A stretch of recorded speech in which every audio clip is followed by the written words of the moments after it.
Hello everyone, welcome to Electric Motors course. In this lecture we will discuss about the speed control of DC shunt motors. What are all the methods available to control the speed of the DC shunt motors? So before going to the different methods, let us understand the factors affecting the speed of a DC motor. So to understand this, let us write a back EMF equation. EB is equal to, we know this formula already, 5Z NP by 60A.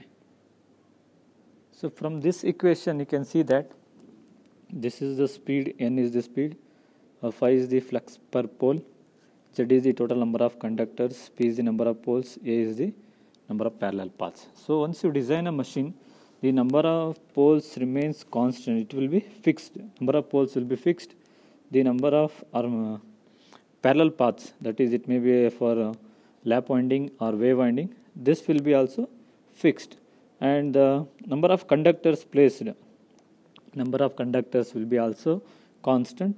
So the remaining quantities, the back EMF, the flux dependent on the field current flowing through the field winding, and N, this N depends on the whatever the load we are going to put on the motor.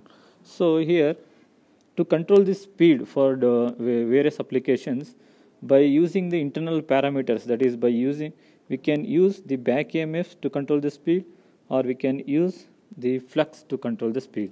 So if this can be written as the N speed is directly proportional to back EMF and inversely proportional to the flux per pole. So this will be, so N is directly proportional to EB and inversely proportional to flux. And we know that for a DC shunt motor, the back EMF and applied voltage equation EB is equal to V minus IA RA. This is the equation we already know. So this back EMF again depends on the applied voltage. So the value of the armature resistance, this armature resistance is very small, So the applied voltage, we consider it as nearly equal to the back EMF. So EB nearly equal to the applied voltage. Since the armature resistance is very small, the armature resistance RA, it will be in terms of 0.01 or 0. Up to 0.05, it will be 0.05. So since the resistance is very small, we can consider the back EMF is nearly equal to V. So now we can write N is directly proportional to V by phi also. So from these equations we can say that the speed of the DC motor depends on the back EMF is nothing but it is the voltage across the armature. So depends on, one is armature voltage, our speed is depends on the armature voltage,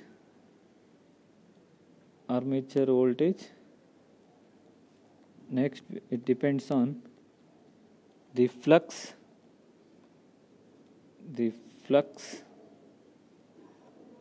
third one, it depends on the applied voltage.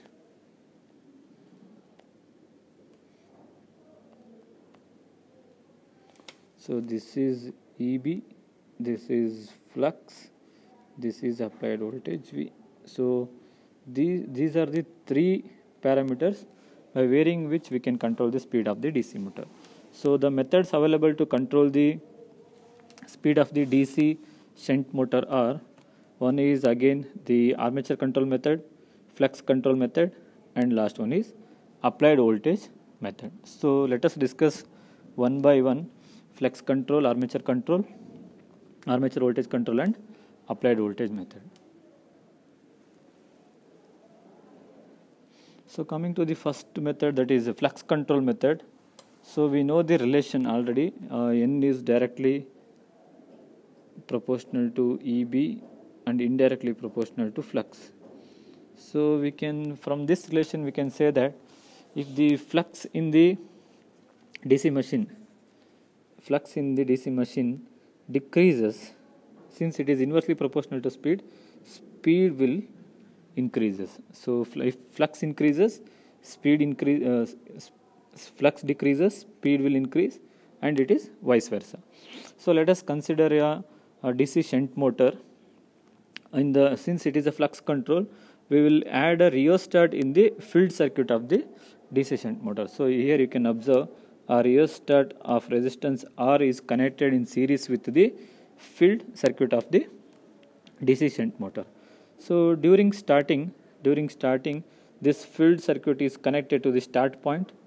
Field circuit is connected to the start point, and we'll apply the rated voltage, and the motor is made to rotate at the normal speed, that is at the rated speed.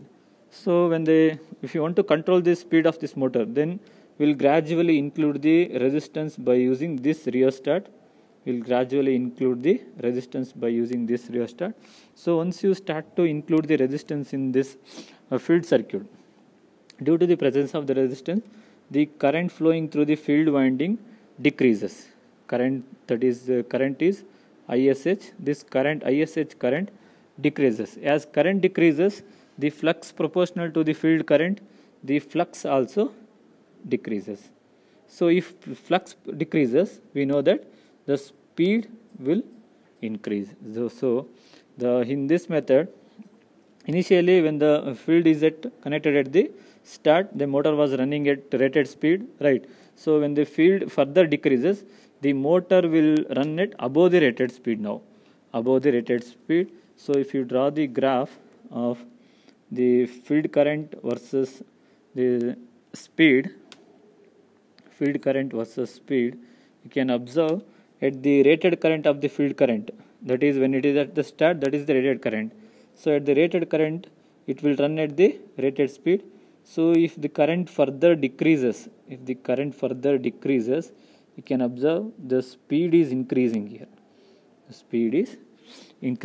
So this flux control method is the above rated speed control method. So in this method only above the rated speed is possible, because the field circuit, we need to apply the rated current. When you apply the rated voltage, the rated current will flow to the field circuit, right? So if you want to control, we can add the resistance, but we cannot take out the resistance of the field circuit. So it's above the rated speed method. So here only above the rated speed is possible.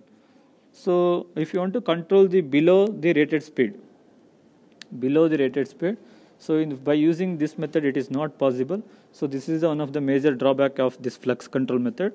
So what we do, we will go for another method that is called as armature voltage control method, or it is also called as rheostatic control. Armature voltage control method or rheostatic control. So as we already know the relation, N is directly proportional to the armature voltage, that is back EMF. Okay. So here the rheostat is connected in series with the armature winding here. So initially the armature terminals are connected at the start, that is at the no resistance is added. Okay. So we will apply the rated voltage. The motor is made to rotate at the rated speed. So now the motor is rotating at the rated speed. So for any given load, the load connected to the motor, the current drawn, the armature current drawn will be fixed. So it depends on the load. So if let us say you have connected some load and it is drawing some current, when you include the resistance also, in the armature circuit also, it draws the same current. To meet the load connected to the motor. So in such case, what happens?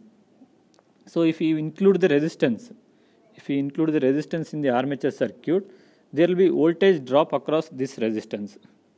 So if there is a voltage drop in this rheostat, when you include the resistance here, the back EMF, that is the armature voltage decreases. Since across these two terminals the voltage is V, that is the applied voltage.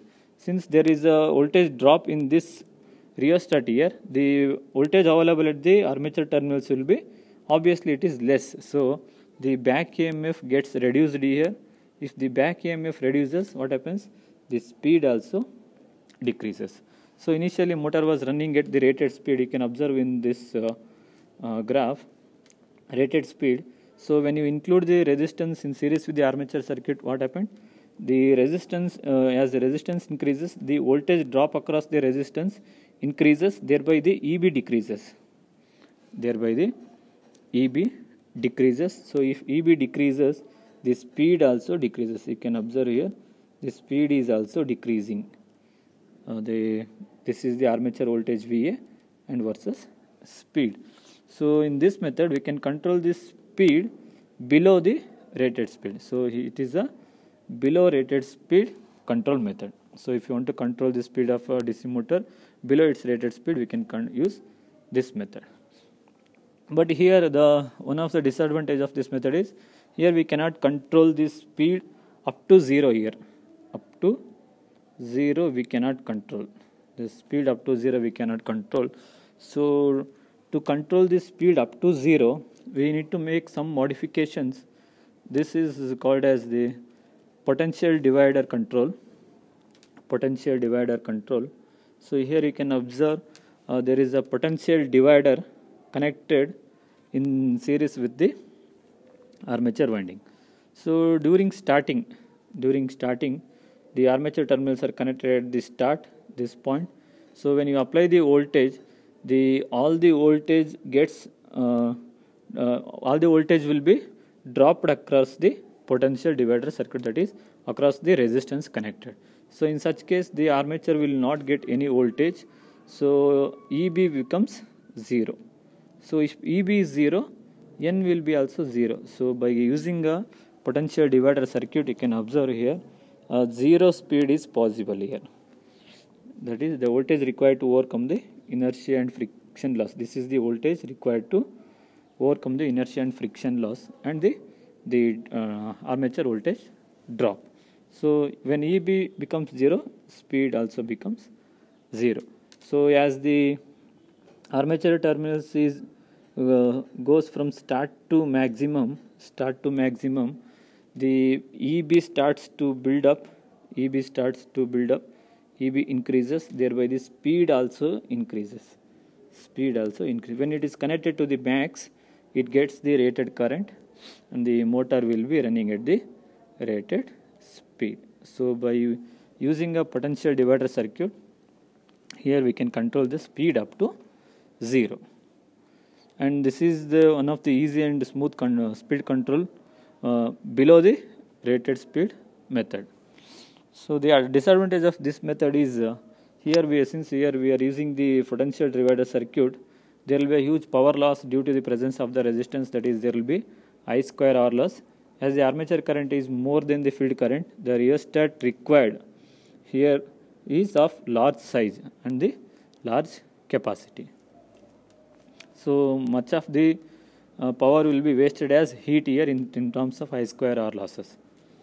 So this is about the potential divider control. The last method is the applied voltage control method. So here what we do?